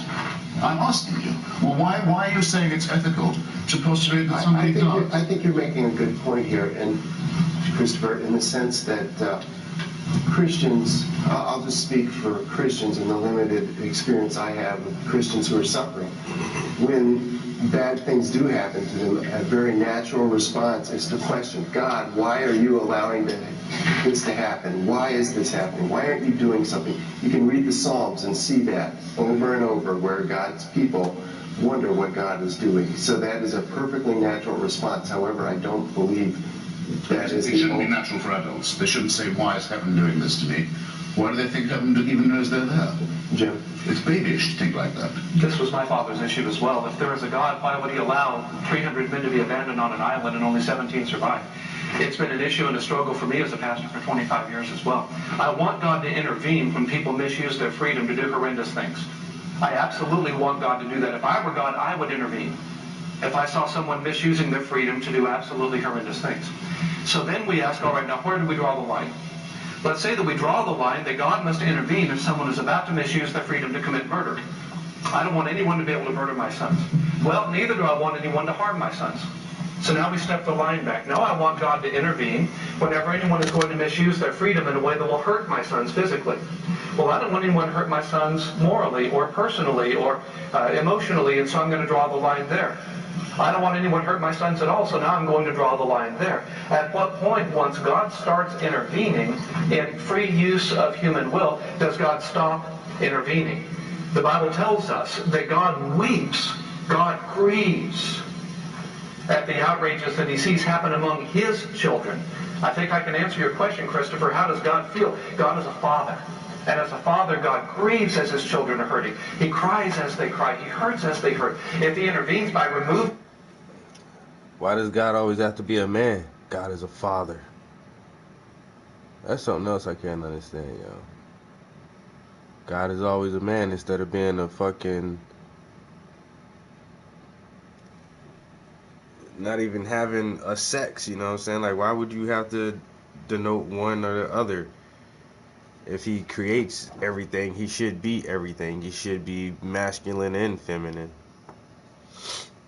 The yin and the yang. Even fucking the ancient fucking Asian people know that shit, yo. It's like light and dark, soft and hard, fucking up and down. You always gotta have a balance. Everything, there's a duality to everything except the Christian God, because it's a man and he sits on his throne in his kingdom, and he had a child with a virgin.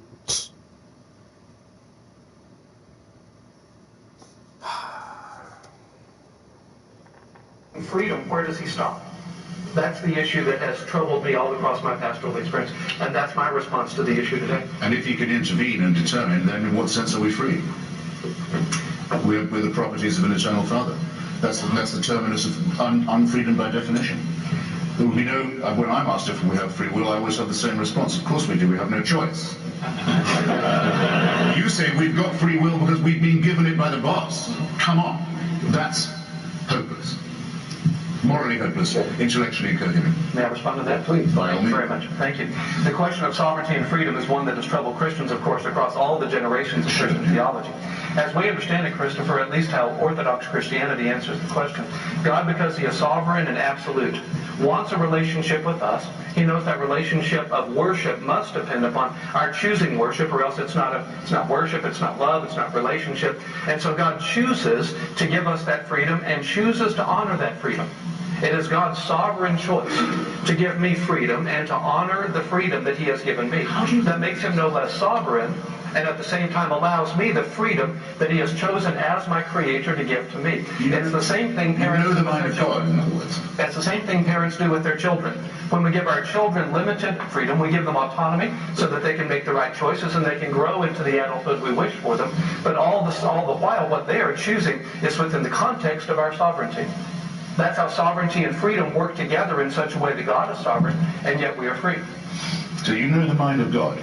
I know what God has revealed of his mind. I know how God has revealed himself in Scripture, how God has revealed himself ultimately in his Son. when he became one of us, that we might become one with him. I could never propose that I myself, unaided, could ever know the mind of God. Religion is our effort to climb up to God. Christianity is God coming down to us to make himself known to us so that he would reveal his mind to us. Thank you. I'd like to shift gears slightly. Did you want to have a... No, I think I've honestly, you've been very kind, I've said. Okay. I would like to add an addendum to this. It seems to me that there are two questions here that are getting blurred together. One is the existence of innocent suffering compatible with Christian theism? Or is Christian theism some way incoherent, internally incoherent? And it seems to me that Denison and Wilson have both suggested ways in which we can think of God Christianly, in which innocent suffering could exist and would be consistent with the character of God. They talked about the need to permit human freedom, and you admitted that constant intervention would rob human beings of significant moral freedom. And then they talked about justice in the afterlife, desert and punishment, that would be consistent with showing that Christian theism is coherent as a worldview, even though there's innocent suffering. That's one question. Then the other question is, but how do you know Christian theism is true? And that seems to be the question you slide to, is when they first explain the coherence of Christian theism, they say, but how do you know that's true? Now that's quite a different question. That would be the kinds of arguments and evidences that Lee talked about and that I talked about. But would you admit that if Christian theism is true, that it is a coherent view given the sorts of innocent suffering that we talked about? If you make the relevant assumptions, yes. Okay. Then it's internally fairly consistent, I think. Okay. If heaven waited until 2,000 years ago to intervene in the affairs of a species that's at least 100, probably nearly a quarter of a million years old, that let it rot for 2,000 years and then said, time to intervene, but only in very illiterate parts of the Middle East, and by human sacrifice, and that ought to cure it. That will mean they can be claimed to be saved. If you believe anything like that, then the rest, I guess, more or less does follow. To me, it makes absolutely no sense at all. It's a white noise proposition. It's now you've made me answer. I should say I have to return Doug's question to me in a similar form. He says, if I think that the world is only material, why should I care? Well, even if my children are only material, I still do care for them. Oddly enough, I seem to be programmed to do so, and for other people too. I don't feel any need to justify myself on this point. It is a fact. We would be moral if there were no God. So you think that your care for your children is on the level of physics? We would be. No, I don't. You call it physics, not me. But if it's the case, you said you were programmed. I see hardwired might be good. By whom? Who hardwired you? Who knows? But doesn't Christianity offer information? The same as hardwires the orangutan in the California Zoo who picked up the baby that fell into the pit and walked it over to its mother, who was weeping and banging her head against the bars. A lot of animals have solidarity. They form families. They look out for each other. They have kinship ties. They laugh, they cry. They don't laugh that much. They weep that much without emotions. They don't do this by any recourse to a celestial dictatorship. They don't have to grovel to a Kim Il-sung in the sky who won't go away. They can be moral without that, in other words. My submission is very simple. Don't make a mystery where none exists. We can be moral without the supernatural. You say we can't be moral without the supernatural. That makes us slaves. You're using the word moral to simply speak of behavior set A. So there are innate, mothers caring for their young and instinct, herd instinct, and that sort of thing. You're describing behavior set A. But we also have innate impulses that make us want to go to war with rival tribes, take people out who annoy us. That's behavior set B.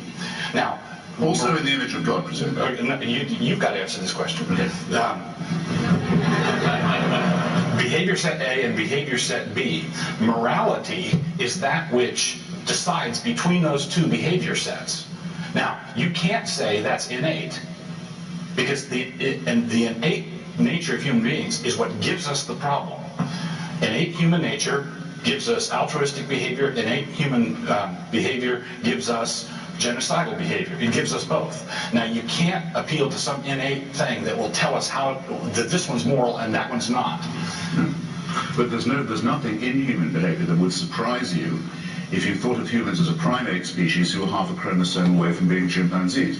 With war, rape, various kinds of stupidity, cruelty, waste, and so forth. Well, why do you call one of them You moral? say these primates are made in the image of God, whichever it is they do. Now, here's my question. Well, there are two. What I was going to ask you. If you say to me, my materialism gives me no reason to care about anybody, why does your belief that ultimate justice will be delivered by heaven make you care about slavery or the emancipation of the luckless Fraulein from the dungeon? It will be taken care of. There is. I'm gonna see if I can get a time-lapse video of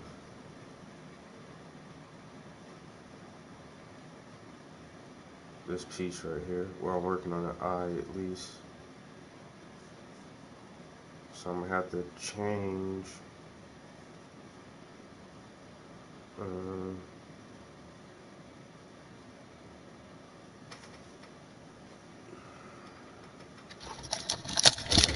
positions on these cameras.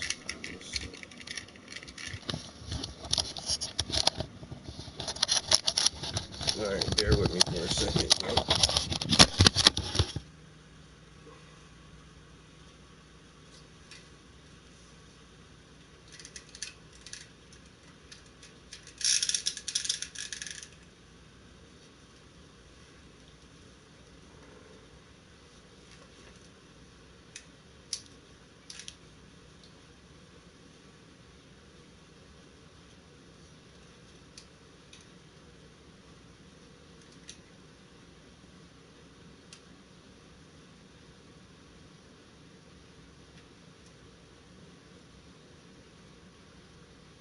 Now, if I put that phone camera like that, then I can bring you guys back over here.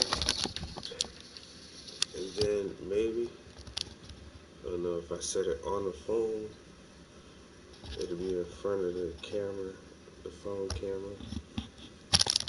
If I do it like this, that's not gonna work either. Shit. If I do it like this,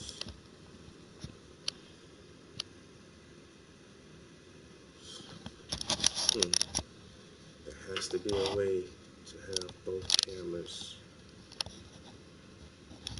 mounted.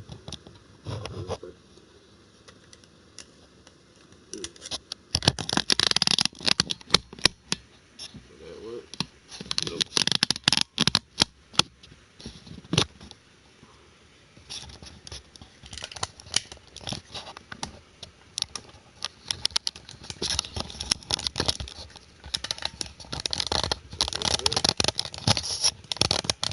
Oh, your boy too smart. My nigga, I figured out the way. We got both cameras mounted. I know this is like a weird angle on the PlayStation for a minute. But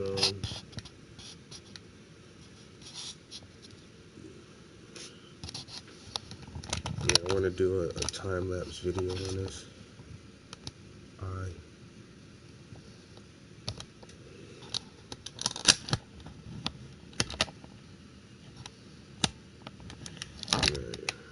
so let me see something.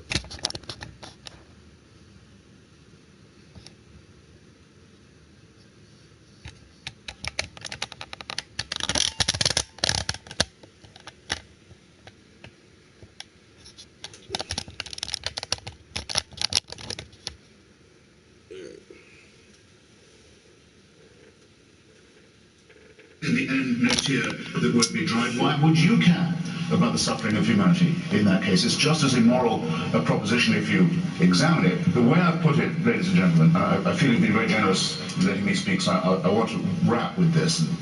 For now, leave you with these questions.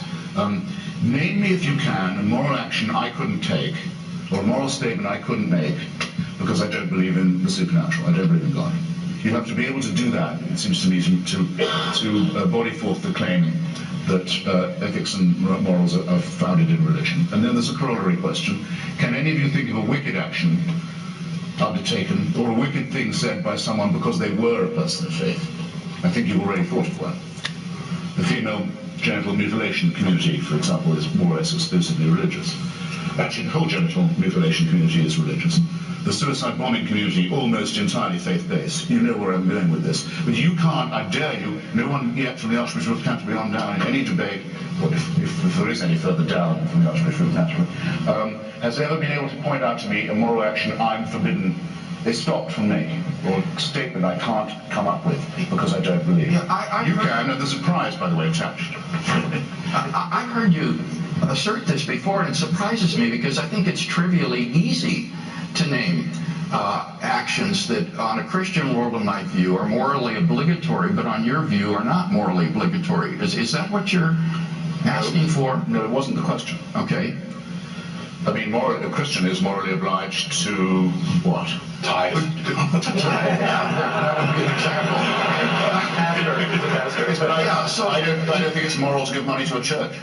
All right, so there is a moral duty that, given Christian theism, one can name that you as an atheist could not name in your worldview. It doesn't meet the conditions at all. I don't think giving money to an organization that promotes belief in the supernatural is a moral action. Exactly, but we do. On Christian theism, this is a morally Christianity is a tautology in that way. Once you accept that a human sacrifice 2,000 years ago solves all problems and leads to salvation, everything else does follow. Well, I have no doubt of it. You see, I don't understand your challenge then. The challenge, I thought, was to name an action which you as an atheist could not regard or could not also affirm as a moral obligation.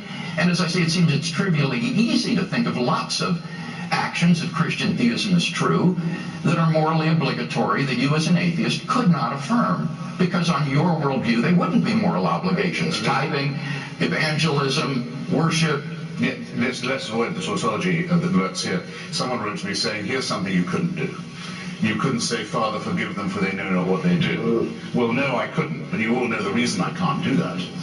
Because not everyone can. Only one person indeed has ever claimed in that way to be the Son of God and be in a position to forgive anyone and make it good on it. So that is an emulation I couldn't make even if I wanted to. And by the way, I'm not a great believer in forgiveness. And besides, Christopher, giving money to religious organizations is an innate human activity. Sure is. Jim, No, I think my question still stands. So does the latter one. why don't you quickly wrap this up and then we'll move to another topic. I'll try quickly, thank you. He had two assertions. One was that he can think of a great number of things which religious people do which are immoral and therefore castigate all religion. That's back to the point I tried to make earlier. To castigate all religion because of the activity of a radical Muslim suicide bomber is like castigating all of medicine because of the activities of a particular doctor, or to castigate all science because of eugenics. Yeah. To put them all in the same category and to call them all religion, I would absolutely reject the decision made by a suicide bomber who is himself promoting some kind of radical Islam. That doesn't mean that his decision impinges on the morality of my religious behavior. As regards your first assertion, it seems that what we're looking for is something you and I would both agree are moral, which you therefore would not do and I therefore would do. If you and I both agree that that behavior is moral, then it is incumbent upon you to do that as a moral thing. The question has to do with the definition, not with the motivation, it seems to me. A doctor conducting eugenic experiments without anesthetic on twins will not be able to point to the passage in the Hippocratic Oath that allows him to do it. He won't be able to say he's doing it in the name of medicine. There would even be a perversion of medicine. A suicide bomber acting in the name of his prophet and his God can find authority all throughout the Quran for what he's doing, and always does. You couldn't have come up with a less persuasive analogy. The Hippocratic Oath is not a sacred document. Who cares? Nor is the Quran. Or do you think that it is? The Quran is thought to be sacred by those following it. The Hippocratic Oath can be followed or not by... To physicians, the Code of Medical Ethics and what I describe as the Hippocratic ethos That's right. may not be considered sacred in the way that you mean the word, but it's considered to be pretty... That's why modern doctors... It's more than just a lot of Bible. That's why modern doctors don't do We're abortions. going to move on here. I think we've all stated our positions fairly. I think we know where we stand on that one. And the commandment to circumcise and mutilate the genitals of children is right in the Bible. And now, Christopher. I don't know why I'm picking on you, but I'm going to ask you another question. Because you can. Yeah, I'm pretty much abusing my power here. But, is there any evidence that you would consider to be sufficient in order for you to believe in the God of the Bible? It sounds closed-minded to say no, doesn't it? Well, But actually, I don't think it's as closed-minded as all that. I mean, if I thought I saw a resurrection, say, I would first think I was under a delusion. I would first consult the likelihood that there was a hallucination affecting me. It's more, as David Hume puts it, it's more likely, if you see the laws of nature being suspended, that you are under a misapprehension than that the laws of nature, excuse me, it's possible I've been talking too much, have actually been suspended. If I heard voices in my head telling me that God wanted a word, I would not expect, when I shared this news with my friends, for them all to cluster around and say, tell me more. When you meet that person on the bus, as we've all done, what do? Do you edge away from them or towards them, say? I have to be persuaded that for the first, let's say the species is 100,000 years old. As I said before, but for the first 98,000 years of our existence, heaven just watched us die of largely our teeth or in childbirth, suffering in ignorance, terrified of volcanoes, meteors, horrible wars over territory, food, all of this. Millions of people just dying in panic and unhappiness and ignorance and fear. And only 2,000 years ago decides to intervene. I don't think I could ever be brought to believe anything like that. okay. Yeah, that's an honest answer. And I couldn't be brought to believe vicarious redemption, which I think is an immoral doctrine. I could pay your debt, Douglas, if you got into trouble, I'd happily do it. And some people would even be willing to serve other people's terms in prison, but I can't say I'll take your sins on me. I can't say you can throw your responsibilities onto me and they'll be washed away. That would be asking you to enter into a very immoral agreement. Lee, would you care to respond to that last point? Well, you know, in raising the issue of, he's got a lozenge here. Oh, thank you very much, yes. You all right? Yeah, I'm good. Oh my God, we'll be the judge of that. Should we open this up for prayer? Better than saying I'm fine. Okay, Lee. When you say that when you encounter supposed resurrection, you would your inclination would be to say, yeah, this is a delusion, that it can't be true. Yeah. That well, I think if the claim was that Jesus somehow rose from the dead naturalistically, then absolutely, I would agree. But that's not the claim. The claim is God raised Jesus from the dead. We have independent reasons that we cited, in which you haven't refuted, that point toward the existence of God. Therefore, if God exists, for God to choose to raise his son is not an extraordinary event, an ordinary event in his economy. Well, then it's not a miracle, is it? Well, you define it as you will. In God's economy, if he's capable of doing it, then he's capable of doing it. So it really is an anti-supernatural presupposition that rules it out at the outset. It's sort of like, I'm going to rule out the possibility of supernatural. Now give me your evidence for God. Why does he cry over his creatures, as was Rick just said, and weep over their shortcomings and transgressions and It's just as natural to him as breathing to create these imperfect animals who are bound to sin and bound to fail and bound to get angry and bound to be greedy and nasty and selfish, because that's the way they've been made. How moral is it to say you're created sick and then commanded on pain of horrible torture to cure yourself? Well, I think what Dr. Craig was saying earlier is true, which is that there is no logical contradiction ultimately in saying that suffering exists and God exists. That we've already covered that ground on how God wanted to happen. As long as you don't mind being a plaything in somebody else's game. Or a loved son. I've made you.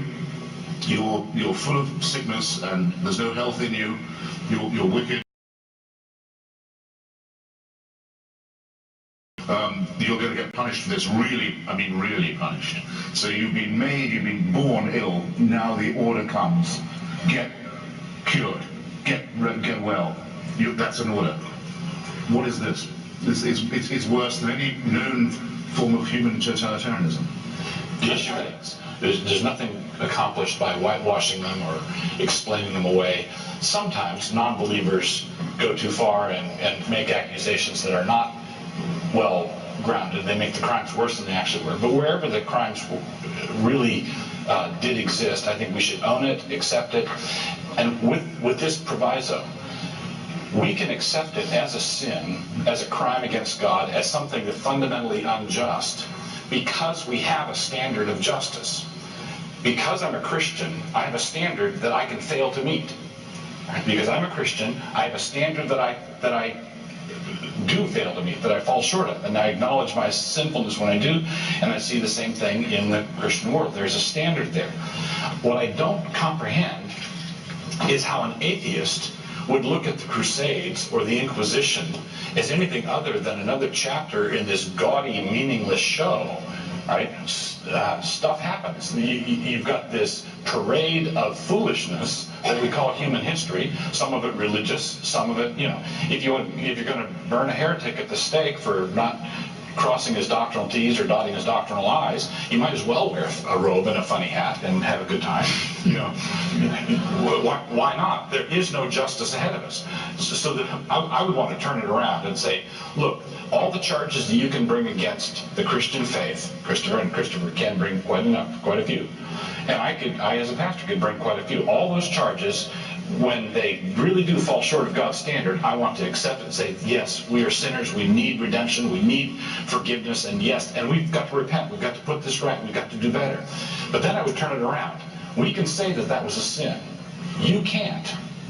Right? The atheist has nothing no basis for objecting to behavior, any kind of behavior, throughout history, in the past, or in the future. Now, Christopher has gone back to what he would like for his own sons, these sort of instinctive things. But why would you care what happened to the Amalekites? Why would you care what happened in Spain during the Inquisition? Why would you care about what's going to happen 500 years from now? That doesn't, there's no traction. As Christians, we can look at it and say, look, God, the one who spoke this universe into existence, has told us how he wants us to behave, and I want to love him, and I want to be a faithful servant, and I want to conform myself to that. So I can condemn Christian misbehavior, and ultimately Christopher can't condemn Christian misbehavior. Thank you, gentlemen. Very helpful segment of our program. Now is the time for audience members to ask your questions. And we have, I believe, 2 volunteers with microphones. One over here. Is there another over here? Yes. So stand up, let the microphone volunteer know that you'd like to ask a question, and ask it briefly, courteously, and to any members of the panel here, and we'll try to answer. And we're going to go for about a half hour with audience questions. Thank you. I'm a psychologist in a prison, and I can tell you that there is probably no more religious population than prisoners. Practically all of them are Christians and sociopaths at the same time. Maybe one of the apologists and also Mr. Hitchens could respond to, how does Christianity move people forward morally? I mean, I understand that, that there is a moral basis for it all, but I mean, how does it really affect the people that I work with on a daily basis who, on the one hand,